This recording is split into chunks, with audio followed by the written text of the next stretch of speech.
Alright, welcome to the second part of Skies of Arcadia video look back. This is the part I'm really looking forward to. I'm going to start out with one of the really awesome things that Skies of Arcadia did that no other JRPG did. And that was ship battles. As I mentioned before, you have your ship, you can customize the weapons and armor and stuff. None of it customizes it cosmetically at all, just the weapons in battle and the armor and its magic attack, all that good stuff. But still something you'd never been able to do before. And of course, actually fighting with the airship was new too. And it doesn't fight exactly how on foot battles do. It's a little more tactical and it plays out a lot differently. The battle board, if you want to call it that, is a square. So if you have 3 characters, it's 3x3, which is what I'm doing now.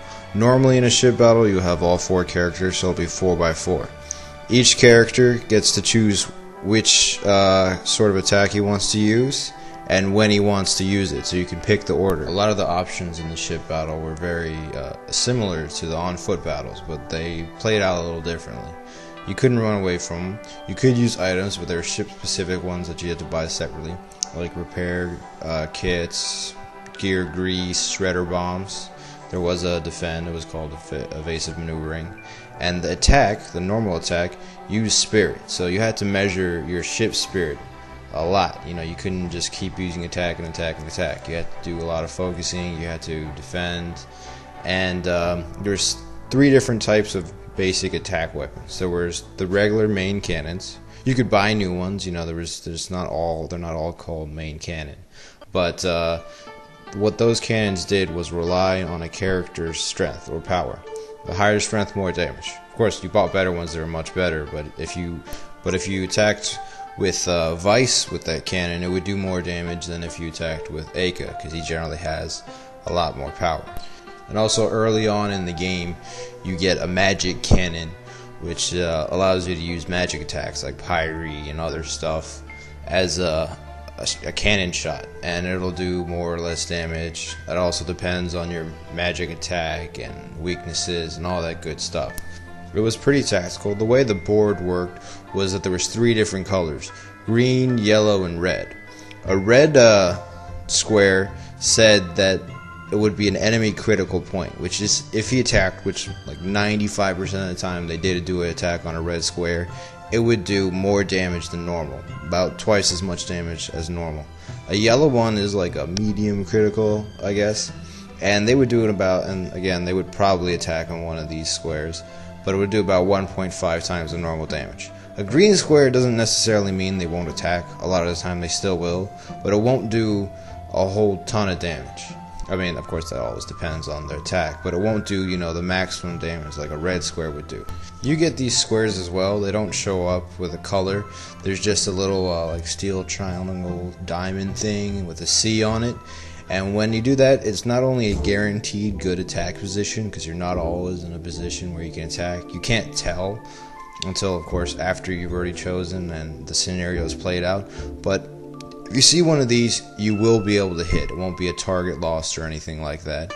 And it'll do more damage. So you always want to go for these. There's one other, but that's for the special attacks, and you can only use the special attacks on that point. And to get these special critical squares is sometimes they happened.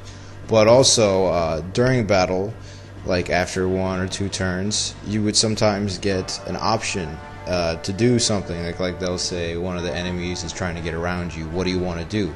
You get to pick an option that would either put you in a really bad position or an option that would put you in a really good position. Most of these are pretty obvious. Some of them aren't exactly quite as obvious, but again, you should probably be able to get every single one. And ship battles, while not quite as often as the on-foot battles, were a lot of fun. And they were also required in the story. There were some that you could do outside of the story, but there were some that you had to do, so you couldn't just get by with only on-foot battles. The game incorporated everything, really, and it was just, a lot of fun. I love these battles; they were great. In addition to ship battles and customizing your ship, you could also get your own crew. You didn't have to, I guess, but it was really bad idea not to recruit members. There was 22 different crew members, 2 for each spot, like 2 engineers, 2 lookouts, and whatever. Each one had a different bonus. Some of them were passive bonuses.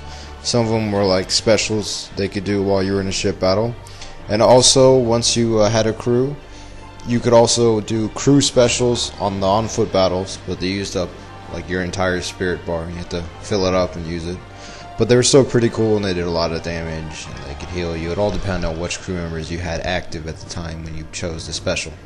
And not only did ships and have a big part in battles and stuff, also when you were in the world map, you were always flying around in your ship. Now this seems kind of overpowered, I guess, since in most other RPGs you could just fly anywhere. But in Skies of Arcadia, the world map was a lot bigger than normal. Not, full size, but it was definitely longer than, like, say, 30 seconds to fly around it. And it was kind of like its own adventure, You didn't just go to one town and do your quests there. Getting to places was their own part of the story.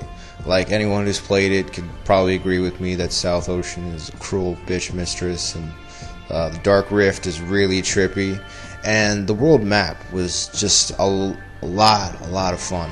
It was actually a big part of the game, not just how you got from place to place like it was in other RPGs. And to add to this was discoveries. Discoveries are kind of like treasure chests of the world map. It definitely encouraged exploring. Basically, discoveries were little hidden things on the world map that you could discover. Some were like their own floating island that was invisible. Some were on an island. Some were actually very visible and you could tell, like a floating oasis or something like that. And when you went up to them, your compass would start spinning, and you would know that's a discovery. You had to be pretty close, though. It wasn't that easy finding them. And then you pressed A, it would show up on the map. You got this nice little story behind it, which I thought was pretty cool. And then you could sell the discovery information in the sailors guilds for a fair amount of money. So it was a really pretty cool addition to the game. And finding all the discoveries were a lot of fun. And they added to your swashbuckler rating. Now, what's the swashbuckler rating, you ask? I know the name sounds kind of fruity, but what it is your character, Vice, you, has a rating attached to his name. And the more deeds you did, like good stuff, and also the dialogue options that you chose right, and discoveries got, everything would add up and give you a name. Like if you ran away a lot, you would be Vice the Ninny. You start out as Vice the Unimpressive. You can be Vice the Daring, or Vice the Bold, or the best one would be Vice the Legend, which this was kind of tough to get. But getting the higher ratings influenced how people would react to you. They would be like, oh, hey, look, it's Vice the Legend. It's so awesome to be talking to you. And also, it did sometimes affect what items were available in the item shops. Like, you would be able to get Riceland crystals earlier. It looks like I'm running out of time here. I wish I had more to go over stuff like, Venus Cupel and all the other good things in the game. But, just play it and find out for yourself. It's an awesome game. If you have a GameCube or Wii, it got ported to that. There was a couple really nice additions, like the bounty battles and the Piastel storyline and Moonfish, and like 15 or 20 new discoveries. So if you have a GameCube or Wii, I definitely recommend that you get Skies of Arcadia Legends for the GameCube or Wii. I hope you enjoyed this video look back, and thanks for watching. And happy 10th birthday to the Dreamcast. A toast, so everyone raise your beer, soda, bag of Cheetos, or just raise your arm there and pretend you're holding something. Say thank you, Sega, for making your last console the best one ever. Thank you, Sega and Overworks, for making one of the best games ever. Best! And thank you so much. I cannot say thank you enough for canceling the second one and never releasing a sequel. Cue, Sega. And soon after, you're introduced to Vice, the main character, and his sidecook and childhood friend. Sidecook. Did I say fucking sidecook? Soon after, you're introduced to Vice, the main character, and his sidecook, and... Why do I fucking keep saying sidecook?